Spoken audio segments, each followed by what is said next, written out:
Parents పిల్లల్ని యాక్సిడెంట్‌లో కోల్పోయిన వాళ్ళు ఉంటారనమాట.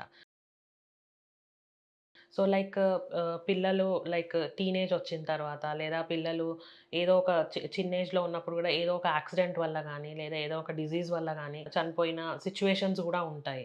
సో, వాళ్ళేంటంటే ఆల్రెడీ ఇద్దరు పిల్లలు గూడా పోయిన సిట్యుయేషన్స్ గూడా ఉంటాయి. సో, అది very traumatic to the parents అనమాట. అంటే ఆల్రెడీ పిల్లలు ఉన్నారు గదా అని పిల్లలు కాకుండా ఆపరేషన్ చేయించేసుకొని ఇంకేం చేయాలో అర్థం గాని సిట్యుయేషన్‌లో చాలామంది పేరెంట్స్ ఉంటారు. సో, అట్లాంటి వాళ్ళకి మనం చేయగలిగే బెస్ట్ ఆప్షన్ ఏంటి అంటే ఐవీఎఫ్.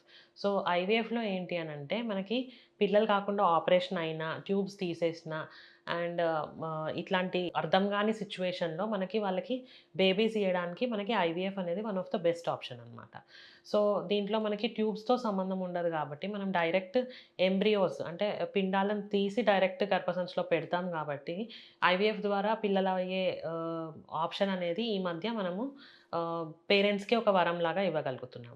సో, ఇట్లాంటి సిట్యుయేషన్స్‌తో బాధపడుతున్న దంపతులు ఎవరన్నా ఉంటే, వాళ్ళకి ఐవీఎఫ్ అనేది one of the best option కాబట్టి, మీ నియరెస్ట్ ఫెర్టిలిటీ కన్సల్టెంట్‌ని కన్సల్ట్ అయ్యి, దీని గురించి ఇంకా కొన్ని డీటెయిల్స్ తెలుసుకొని, ఆ బాధ నుండి బయటకి రావడానికి one of the best option అనమాట.